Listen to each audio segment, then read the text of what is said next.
Voy a hablar de conceptos, definición, algunas etimologías de algunos, aparte también de su definición, como de un ejemplo en Polonia, dentro del ámbito del pensamiento, que no es muy conocido en España y bueno, es bastante conocido en la Europa occidental y en la Europa oriental, donde juego ella en ese pensamiento y sobre todo pues, muy destacado en Polonia. El humanismo secular es una filosofía de vida que se centra en el ser humano como fuente de significado y moralidad, sin recurrir a lo sobrenatural, la religión o la fe, apoyándose en la razón, la ciencia y la ética para mejorar la condición humana y resolver problemas, promoviendo valores como la empatía, la cooperación, los derechos humanos y la responsabilidad individual para construir una vida plena y justa en este mundo, por ejemplo. Pero el humanismo secular en realidad lo que recoge al final son los postulados del humanismo, que en el ámbito secular es verdad que no se centra en el ámbito del pensamiento religioso, se centra más en la razón, en la ciencia, en la ética para mejorar la condición humana y ya con ello resolver problemas. Y los promueve, son valores pues, muy importantes dentro del ámbito de la ética al final, como la empatía, la cooperación, los derechos humanos, la responsabilidad individual, para construir una vida plena y justa en este mundo. El nacionalismo exacerbado, exaltado, es una forma extrema de orgullo nacional que se convierte en superioridad y hostilidad hacia otras naciones, promoviendo la idea de que la propia es inherentemente mejor, llevando a la exclusión, discriminación y xenofobia también, aparte de conflictos, y a menudo se le llama chauvinismo o ultranacionalismo. Se caracteriza por la exaltación ciega de la cultura, símbolos nacionales, el rechazo a lo extranjero, el uso de la violencia para imponerse, siendo peligroso para la convivencia internacional. ¿Qué es el nacionalismo exacerbado? Lo que surgió, por ejemplo, en los años 20 y 30 en Europa, que se impone una ideología y la que no es como la que yo pienso, la eliminan a gorrazos, palizas, incluso mataban a gente inocente, como pasó por ejemplo con el fascismo italiano, en Alemania, el régimen de Hitler, en España con Primo de Rivera, sobre todo con el franquismo, con Salazar, con Metaxas, con la dictadura de los coroneles también en la historia helena y otras tantas en el ámbito, por ejemplo, también del estalinismo y lo que fue la Europa oriental durante el periodo de la Guerra Fría. Es decir, es el comunismo, el fascismo, si estás en contra, o le mataban o lo encarcelaban de por vida y lo torturaban, como pasa, por ejemplo, en muchas de las democracias un poco fallidas y extrañas que sucede en lo que es América del Sur. Ese sería un buen ejemplo en la actualidad, últimos sobre todo 30 años. El chauvinismo es la exaltación exagerada y desmesurada de lo propio, nación o cultura frente a lo ajeno, negando cualquier valor a otras naciones. Derivado del personaje francés Nicolas Chauvin, un soldado napoleónico fervientemente devoto. El chauvinismo lo que viene es de ese nacionalismo exacerbado, exaltado, en la cual solo tu nación está por encima del resto, como sucedió con Hitler, Mussolini, Franco, Metaxat, Stalin, eh, partidos de izquierda y de derecha extremistas, por ejemplo. Y el fanatismo nacional es algo igual. Es la parte activa y dogmática del chauvinismo que lleva a defender la tradición y los valores nacionales con intolerancia. Es decir, mi nación está por encima de todo y los demás no vale. Solo tienen que ser de esa nación.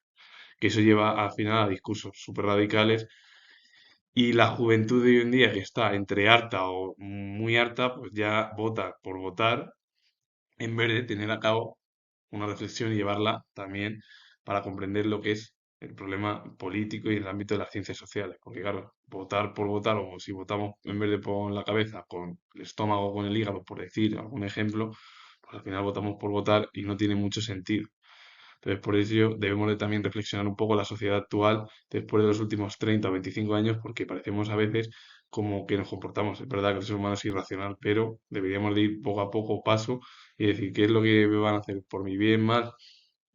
Hombre, es verdad que los partidos tradicionales tampoco es que en la actualidad, y yo lo digo siendo historiador, muestren simpatía por la población actual y sobre todo por la generación más joven.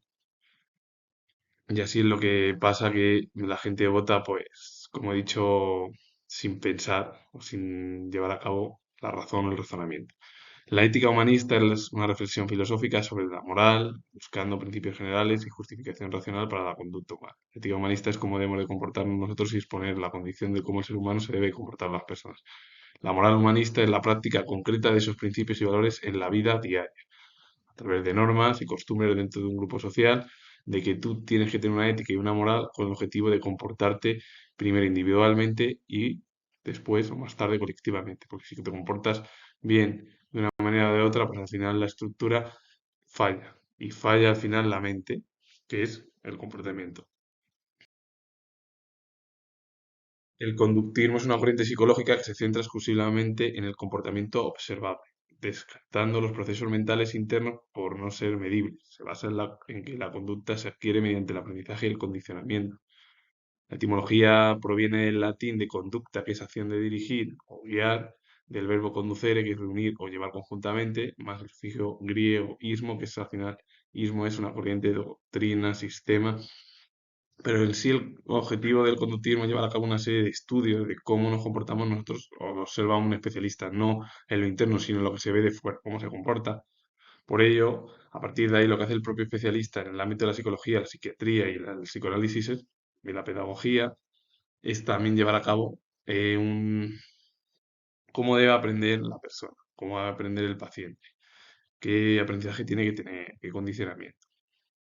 El término autodescubrimiento, proceso introspectivo mediante el cual una persona adquiere conocimiento realista de sí misma, sus valores, sus principios y sus capacidades, eliminando sesgos e idealizaciones.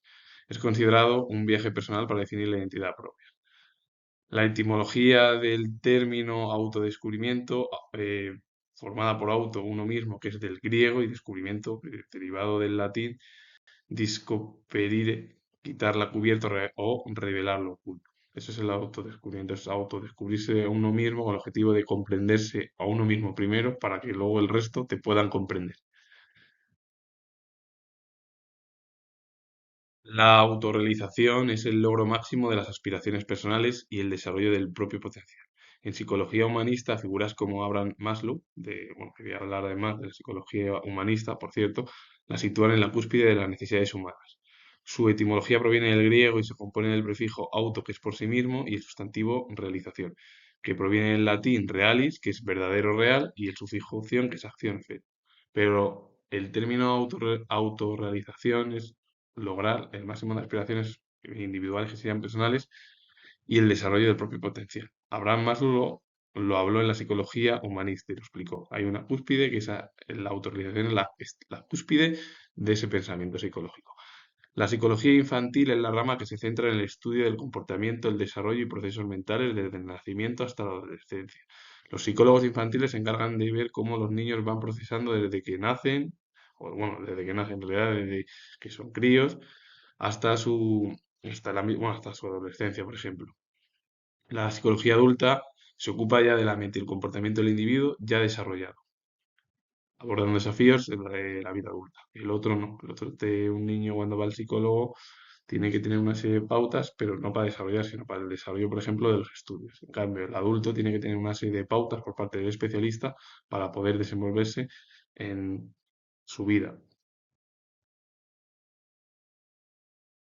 La pedagogía militar se centra en los métodos y técnicas de enseñanza y aprendizaje aplicados al ámbito castrense, diseñando programas de formación, de entrenamiento y desarrollo de habilidades para soldados y oficiales. La pedagogía es llevar a cabo un estudio, ayuda, que sean métodos, técnicas de enseñanza y aprendizaje, pues que se apliquen al ámbito de la cultura al final castrense, que está bueno, relacionada con la formación, el entrenamiento, el desarrollo de habilidades para los soldados, los oficiales, para todo los que están dentro del ámbito de la guerra o lo militar. La filosofía militar aborda cuestiones éticas, morales y estratégicas, la naturaleza del conflicto, la justicia en la guerra y los valores que sustentan la disciplina y el liderazgo militar. Y eso sería la filosofía militar que lleva a cabo una serie de cuestiones éticas, morales y estratégicas, como la propia naturaleza del conflicto, la justicia en la guerra, aquellos valores que sustentan todo lo que está bajo el control de lo que es la disciplina y el liderazgo militar. La psiquiatría militar se centra en la sección, adaptación, prevención, la profilaxis mental y tratamiento de trastornos en soldados y población civil, colaborando con jefes militares para mantener la capacidad combativa. La profilaxis es la preservación de la enfermedad. Es como eliminar la enfermedad. Es decir, si se dice la prevención de la profilaxis mental es ayudar a la mente, a que la persona no tenga miedos, ni agobios, ni sufra, por ejemplo, cualquier tipo de ansiedad, por ejemplo, en el ámbito que hablan los propios especialistas. El secretismo es una inclinación a guardar secretos o a actuar de manera clandestina, especialmente en temas que requieren transparencia. La tecnología deriva del latín secretum, que es reservado o apartado, y el secretismo es llevar a cabo una serie de secretos que te hay que guardar, pues a lo mejor que no se tienen que decir en público. Si, por ejemplo, alguien te gusta, a lo mejor no te tienes que decir, lo tienes que decir en privado. Sería eso, o en cualquier otro ámbito, ya sea familiar o no familiar, o de amistad o de pareja, o en cualquier estructura que tengamos una conversación. La sociología militar estudia la estructura social de las Fuerzas Armadas, las dinámicas de grupo, la cultura militar, el impacto de la guerra en la sociedad y las relaciones entre militares y civiles. Es un estudio al final que está relacionado con el ámbito del conjunto de la sociedad, el ámbito militar con el conjunto de la sociedad. Igual que la filosofía militar son una serie de estrategias, la pedagogía es una serie de estructuras pedagógicas de estudio, la psiquiatría es también la ayuda psicológica o psiquiátrica y la psicología militar es la aplicación de la psicología al entorno militar, cubriendo la selección y formación, evaluar actitudes y diseñar entrenamientos para el estrés. Por un lado, la salud mental, diagnóstico y tratamiento de trastornos psicológicos, estrés postraumático, ansiedad, por ejemplo, el ámbito operativo, asistencia psicológica en misiones, apoyo a la moral y toma de decisiones bajo presión, y luego también, por último, el pericial, evaluaciones para incapacidades o procesos judiciales, con el objetivo al final que los ámbitos de la sociología, la psicología, la pedagogía, la psiquiatría y la filosofía se encargan de llevar a cabo el ámbito ético en la filosofía, el estudio y de cómo hay que comportarse también y qué comportamiento debemos de llevar y cómo nos pueden ayudar si sufrimos algún tipo de miedo, fobia, eh, eh, ansiedad o cualquier concepto. La ética militar es la ciencia que estudia la moralidad de los actos militares, proporcionando un marco para la reflexión sobre la legitimidad y las condiciones para el uso de la fuerza, adaptándose a la evolución tecnológica y la táctica. La ética militar lo que se encarga es al final la ciencia que estudia la moralidad de los actos militares, proporcionando pues, un marco para reflexionar sobre la propia legitimidad, las condiciones para el uso de la fuerza, bueno, dándose al final en la evolución tecnológica y táctica. La moral militar es algo muy parecido, lo que pasa es que lo que refleja es el estado de ánimo, el valor y la disciplina de las tropas, siendo un componente esencial para afrontar sacrificios y dificultades en el deber. La moral es cómo se ven y la ética es cómo debemos de actuar ante esas catástrofes, miedos o conflictos. Pues algunas definiciones y su etimología y también algunos conceptos relacionados con las ciencias sociales y lo militar, ahora me voy a centrar en el ámbito ya de las ciencias sociales más cercanas al ámbito, por ejemplo, pues de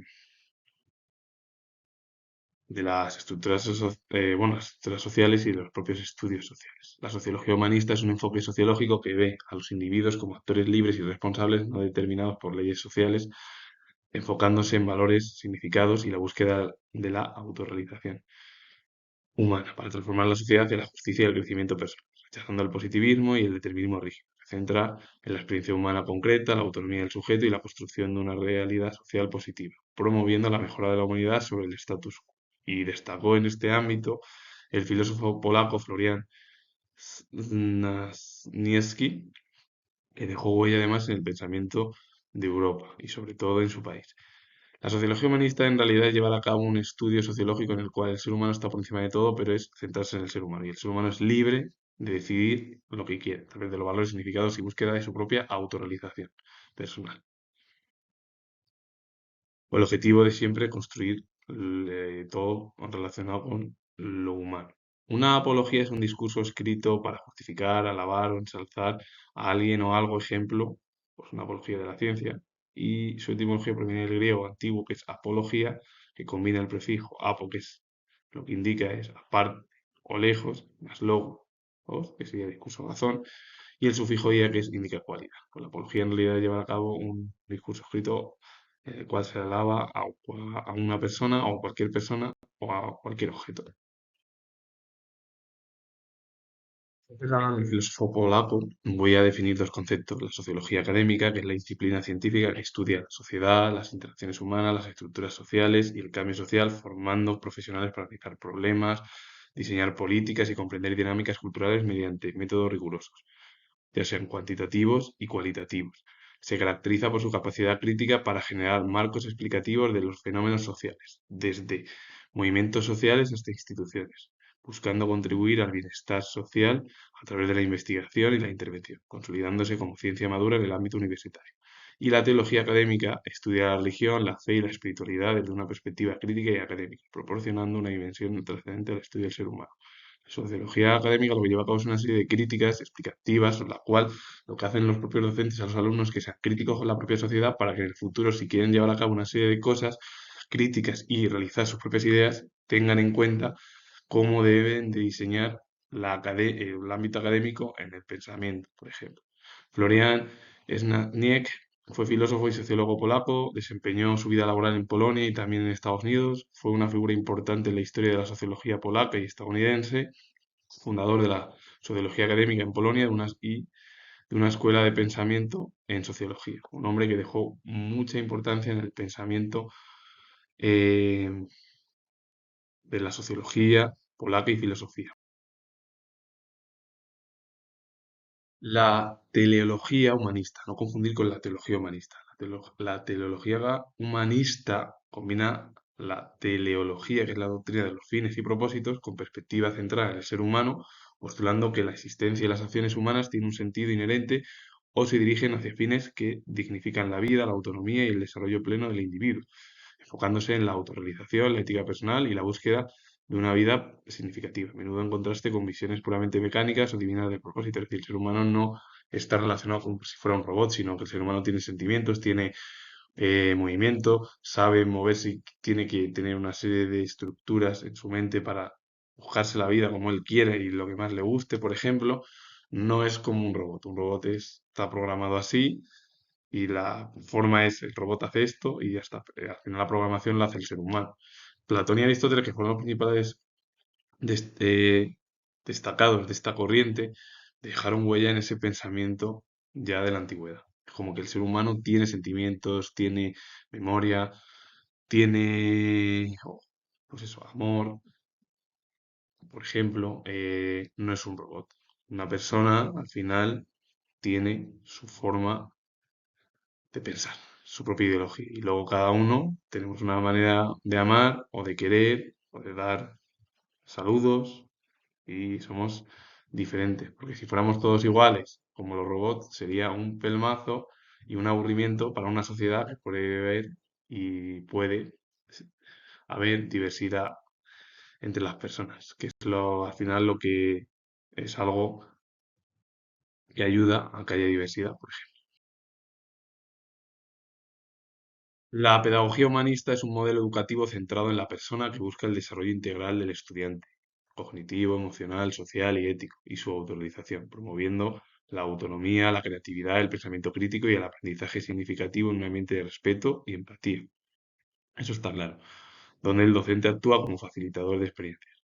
Se basa en la psicología humanista, ahí Carl Rogers y Abraham Maslow, que está en la diapositiva, y ve la educación como un proceso de crecimiento personal y transformación. Lo que pasa es que la pedagogía humanista se basa en el pensamiento de la psicología humanista. Cada vez voy a hablar de ella, que son Rogers y Maslow, que están ahí. Maslow, por cierto, y a partir de ahí lo que intentan llevar a cabo es que cada persona realice su mm, propia autorrealización, es decir, que sea autónomo, que sea creativo, que tenga un pensamiento crítico, que aprenda a través de un aprendizaje pero que siempre lo lleva a cabo, con el resto, con un respeto y empatía. Y el docente es el guía o el facilitador, el docente sería el guía para las personas que quieran llevar a cabo críticas en el futuro, pues, como quieran labrarse su propia vida laboral. No confundir la teología humanista con la teleología humanista platónica o aristotélica. De Platón y Aristóteles, que el ser humano tiene una serie de fines, una vida laboral, sentimiento. La teología humanista es un enfoque que integra la filosofía humanista, que valora la ética, la dignidad y el potencial humano con la fe religiosa, enfatizando el desarrollo integral de la persona y la participación activa en la cultura sin depender exclusivamente de lo sobrenatural. Aunque puede existir contradicciones religiosas y a menudo se centra en la moralidad basada en la compasión y la justicia, porque la teología humanista no se lleva a cabo en lo que está más todavía en lo sobrenatural, sino que puede tener pensamiento religioso centrado. Se diferencia, por ejemplo, del humanismo secular, el cual se lleva con la razón, la experiencia, todo lo, porque cualquier persona es humanista secular, que es la tradición occidental. El problema es que la teología humanista sí que mantiene formas religiosas, pero se aparta de lo sobrenatural, como he dicho antes, buscando siempre una espiritualidad centrada en la humanidad y sus aspiraciones. Lo que pasa es que la teología humanista sí que lleva a cabo una serie de estructuras en la cual el ser humano está por encima de todo, pero siempre con los tintes religiosos medievales. En el ámbito medieval, el antropocentrismo, que es Dios, la deidad o ser superior, está en el centro. En la edad moderna, el renacimiento del humanismo lo rompe total, aunque sigue habiendo pensamiento religioso por la herencia occidental que tiene Europa sobre todo. Destacaron grandes figuras, importantes figuras, dos de ellas en el ámbito medieval y la figura de Erasmo de Rotterdam en Países Bajos como uno de los humanistas más destacados del periodo en Europa. Ahí está Tomás Moro, Luis Vives. Luis Vives fue filósofo, bueno, humanista y filósofo español y todo el mundo lo tiene olvidado y encima además fue de los principales pensadores más destacados del momento del humanismo y del Renacimiento. Lo que pasa es que, claro, como pasa en España, siempre nos acordamos de Erasmo de Rotterdam o de Tomás Moro, pero nunca del nuestro, y encima en Europa se acuerda más de lo suyo y a lo mejor también hasta algo del español, pero en menor medida. Pues para recordar, Agustín de Hipona y Tomás de Aquino, que fueron de los teólogos más destacados del ámbito europeo y occidental, fueron los que hablaron de la teología humanista. Y Erasmo de Rotterdam habló al final del pensamiento en el cual su herencia religiosa hablaba, porque Erasmo además era también un humanista dentro, un humanista religioso, porque fue religioso, sí, Erasmo. Y ellos hablan del pensamiento de que sí, que el ser humano es la parte central, pero siempre con los tintes religiosos.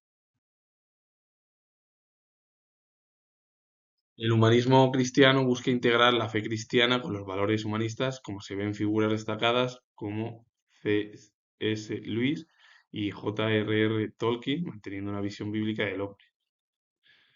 Sí, que en la fe cristiana, con los valores humanistas, es decir, unir la religión con el valor humanista del ser humano que está siempre en el centro del universo. Y el humanismo religioso es una corriente más amplia que integra el humanismo con rituales y comunidad, pero sin intervención divina, enfocándose en la ética y las capacidades humanas. El humanismo religioso lleva a cabo pensamientos religiosos con rituales y comunidad, pero no en el ámbito de lo divino, lo que está lo que se a través de los sentidos, pero siempre se enfoca en el comportamiento y las capacidades humanas por el razonamiento humano. La psicología humanista es una corriente de pensamiento que ve al ser humano un todo integral, centrándose en su potencial de crecimiento, autorrealización y libertad de elección, en contraposición con el conductismo y psicoanálisis, enfatizando la primera experiencia subjetiva, los sentimientos, los valores y la capacidad de autodescubrimiento para una vida plena. Autores destacados fueron Abraham Maslow y Carl Rogers, que fueron los principales psicólogos que dieron con la base de que el ser humano tiene que tener una serie de formas individuales, su crecimiento, su autorrealización, su libertad de elección, no con el conductismo, que hay que llevar una conducta a la persona o al chaval, cuando eres joven, o a los adultos jóvenes con el objetivo, tienes que hacer esto, esto, esto. Porque aquí lo que enfatiza la psicología humanista son los sentimientos, las experiencias subjetivas, los valores, la capacidad, cosa que el psicoanálisis y el conductismo se centra más en el ámbito de la experiencia empírica y del comportamiento de cada persona. El psicoanálisis humanista es una corriente desarrollada principalmente por Heinrich Fromm, psicólogo, psicoanalista, que integra las ideas freudianas con una fuerte perspectiva sociocultural, enfocándose en la interrelación individuo-sociedad y la autorrealización, criticando el aislamiento moderno y buscando la libertad a través del desarrollo pleno del potencial humano y la conexión productiva con el mundo. No busca solo adaptar al individuo a la sociedad, sino promover su integridad, libertad y capacidad de amar y ser espontáneo, más allá de un mero ajuste social. El psicoanálisis humanista lo que se centra es que el ser humano tiene que vivir en sociedad y no de forma individual. Pero el problema es que también la sociedad provoca a veces que algunas personas nos convirtamos bueno, se crea que somos individualistas porque queremos ser nosotros solos, pero el problema es la crítica, la manera de cómo es la sociedad actual. La gente no comprende a veces cómo debemos de comportarnos, claro, pero como el comportamiento también es demasiado complejo y a veces provoca rechazo, pues eso es lo que provoca a veces, pues bueno, las personas es así y el 99% de la población es así y luego el 1% es verdad que merece la pena, pero O sea, que también el psicoanálisis humanista lo que intenta llevar a cabo es que el ser humano no esté solo individualista, ni sea individual, sino que se integre con la sociedad y que no sea un mero espectador, sino que esté ahí como una persona que es y que es el humanismo al final. Es el humanismo o el humano por encima de todo. El feminismo humanista es una corriente que concibe el feminismo como la búsqueda de la plena humanidad para todos y todas, centrándose en el desarrollo individual, la libertad, la igualdad de oportunidades y la dignidad humana, más allá de los roles de género tradicionales y busca de emancipación de la mujer sea parte integral de un proyecto de humanidad más amplio, integrando los derechos de las mujeres con derechos humanos universales. El feminismo humanista lo que concibe es que el feminismo como la búsqueda de la plena humanidad para todos y todas, es decir, por el conjunto de que si hombres y mujeres llevan a cabo una serie de estructuras en la sociedad, mejor todavía, mejor que mejor, porque lo que intentan llevar a cabo es un desarrollo individual, la libertad, la igualdad de oportunidades y la dignidad humana, aparte de de los roles ya de género tradicionales, lo que busca es que la mujer se emancipe y sea independiente de los hombres y no dependa de los hombres como existía, por ejemplo, en el siglo pasado y que tenga una proyección laboral. Que por cierto, hoy en día tanto radicalismo en el feminismo está provocando incluso que hasta las mujeres ya sean críticas con la propia teoría que han fomentado algunos partidos políticos, que de verdad no tiene ni sentido. Porque luego encima además esas maneras de entender nos perjudican a nosotros, los hombres, y ya no sabemos ni cómo actuar, ni cómo hablar, ni cómo hacer nada, porque como han hecho tantas estructuras políticas tan mal hechas, porque dijeron en su momento, claro, si yo de verdad estoy a favor de la igualdad y siempre lo voy a decir, las mujeres tienen que tener un protagonismo importante en la sociedad, porque si no, no sirve una sociedad para hombres, es un coñazo y un pelmazo, hay que decirle un aburrimiento. Entonces, ¿por qué no damos mayores oportunidades a las mujeres? Si luego el problema es que casi la gran mayoría de las instituciones públicas y privadas lo prohíben, es una vergüenza. Y luego viene ahí la crítica de algunas estructuras políticas que han estado en el gobierno, que han sido oposición y bueno, y al final provocan incluso por parte de la gente el rechazo ya total e incluso el rechazo de algunas personas, porque claro, como no entienden y luego ya te pueden calificar de una manera o de otra. Así que, ya sea, pues sí, de cualquier manera, ya eres un tal, insultos o críticas, porque como en una sociedad hoy en día ya no podemos decir absolutamente nada, pues ese es el problema. Y el problema es que encima han creado políticos una serie de estructuras tan malas que al final esas bases que se creó en la Revolución Francesa para Europa, la Revolución Americana para toda América, no han salido como queríamos todos, pero el problema es que no hicieron los cimientos bien. ¿Y por qué no pueden revolver los cimientos y volverlos a realizar en esas oportunidades? Yo no digo que se haya un cambio radical, brutal, de que tiene que estar por encima un sexo o el otro, no, que haya igualdad para todos, pero en el ámbito de la información, del ámbito de cualquier cosa. Pero el problema es que, claro, luego hay tantas eh, estructuras internas que son tan complejas que a ver cómo las puedes tú ir modificando. Porque la estructura es muy complicada y además toda esa complejidad puede provocar incluso críticas por parte de los que tienen el control. Me da igual, es así entenderlo. Así que deberíamos de entender un poco y comprender que tanto radicalización estructural, política, provoca al final el rechazo por parte de la gente. Y la gente joven, yo creo que a veces tampoco lo comprende. Y deberíamos de intentar, sobre todo nuestra generación, ir comprendiendo y adaptándonos a que hay a veces estructuras que pueden salir bien o mal, pero el problema es que todo lo que toca lo político, es decir, la política, siempre acaba destrozando algo. Así que finalizo. Y si os ha gustado este vídeo relacionado con los conceptos y el ejemplo polaco, darle a like, suscribiros, comentar, repito, nuevo que es historiador y nos vemos en el próximo vídeo.